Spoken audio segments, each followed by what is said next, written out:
খুব বেশি মশলা ব্যবহার করলেই যে এই চিকেন ফ্রাই খেতে ভীষণ মজা হবে এমন একদমই না। চিকেন ফ্রাই তৈরিতে আজকে এমন মশলা ব্যবহার করব যেগুলো আমাদের ঘরে অ্যাভেলেবেল থাকে, আর যেগুলো না থাকবে সেগুলোর পরিবর্তে কি ব্যবহার করা যাবে সেটাও বলে দিব।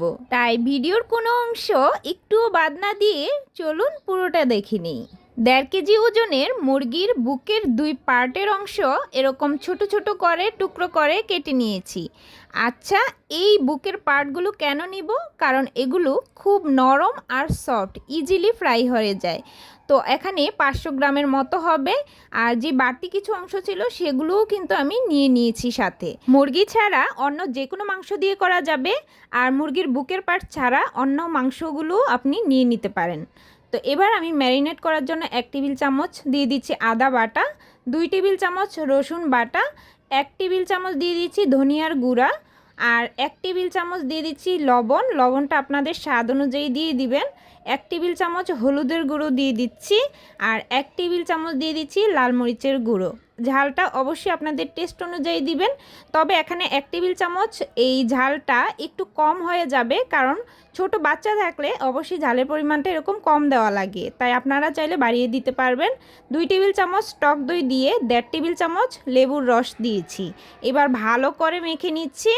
আর লেবুর রসটা দেওয়ার ফলে মাংসটা কিন্তু খুব ভালোভাবে সফট হয়ে যাবে। আমি 10 মিনিটের মতো এভাবে ম্যারিনেট করে রেখে দিব, যাতে যেই মশলাগুলো দিয়েছি সেই মশলাগুলো খুব ভালোভাবে মাংসের সাথে অ্যাবজর্ব হয়ে যায়। আর লেবুর রসটা দেওয়ার ফলে কিন্তু মাংসটা অনেক সফট হয়ে যাবে। তো 10 মিনিট পর ফিরে এলাম, এতে করে অনেকটাই সফট হয়ে গেছে আর মশলাগুলো অ্যাবজর্ব হয়ে গিয়েছে। চিকেন ফ্রাই করার ঠিক আগ মুহূর্তে আমি বাকি কিছু উপকরণ অ্যাড করে দিচ্ছি, আর এই উপকরণগুলো চিকেনটাকে উপর থেকে ক্রিস্পি করতে সাহায্য করবে। এখানে 4 টেবিল চামচ কর্নফ্লাওয়ার দিয়েছি, আর হাফ টেবিল চামচের থেকে একটু কম গোলমরিচের গুঁড়ো দিয়েছি, আর দিয়েছি 2 টেবিল চামচ বেসন। এখানে কর্নফ্লাওয়ারের পরিবর্তে চালের গুঁড়ো থাকলে সেটা দিয়েও করতে পারবেন। একটা ডিম এর সাথে দিয়ে দিচ্ছি, যাতে মশলাগুলো ভালোভাবে মাখাতে সাহায্য করে আর টেস্টটাও ভালো আসে। এবার ভালো করে ডিমটাকে মেখে নিচ্ছি যতক্ষণ না পর্যন্ত মাংসের সাথে মিশে যাচ্ছে। এখন আর রেস্টে রাখার কোনো দরকার হবে না, সরাসরি এবার ভাজতে চলে এসেছি।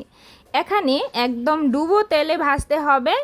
চিকেন ফ্রাই করার ক্ষেত্রে তেলের তাপমাত্রাটা অবশ্যই খুব বেশি যেন গরম না হয়, আর খুব বেশি কমও যেন না হয়, এরকমভাবেই মিডিয়াম করে গরম করে নিতে হবে। আর যখন চিকেনগুলো একে একে তেলের মধ্যে ছাড়বেন তখন কিন্তু চুলা আঁচটা একদম লো করে রাখতে হবে, আর ছাড়ার সাথে সাথেই নাড়াচাড়া করতে যাবেন না। 2 মিনিট অপেক্ষা করার পর দেখবেন যে চিকেনগুলো এমনিতেই তেলে ভাসা শুরু করেছে, তখন একটু নেড়ে চেড়ে আলতো করে মিডিয়াম আঁচে ভেজে নিতে হবে। আর চুলার আঁচটা বাড়িয়ে দিয়ে কখনোই চিকেন ভাজতে যাবেন না, না হলে ভিতরটা একদম কাঁচা থেকে যাবে, উপরটা একদম কালার চলে আসবে। তো মিডিয়াম থেকে একটু লোয়ে রেখে আমি এগুলোকে একটু সময় নিয়ে ভেজে নিয়েছি, যাতে খুব সুন্দর একটা কালারও আসে আর ভিতরটা একদম জুসি হয়, উপরটা একদম ক্রিস্পি হয়। এক এক বেশ ফ্রাই করতে আমার 10 মিনিটের মতো সময় লেগেছে। এরই মধ্যে মিডিয়াম থেকে একটু কম আছে আমি চিকেনগুলোকে খুব ভালো করে ফ্রাই করে নিয়েছি। এর থেকে বেশি কালার আনবো না, এরকম কালার করেই নামিয়ে নিচ্ছি। রেসিপি ভালো লাগলে প্লিজ একটা লাইক করে চ্যানেলটিকে সাবস্ক্রাইব করে রাখবেন, আর অবশ্যই বেল আইকনের অল বাটনে প্রেস করে রাখবেন, তাহলে প্রতিদিন এরকম সহজ আর মজার মজার সব রেসিপিগুলো দেখে নিতে পারবেন।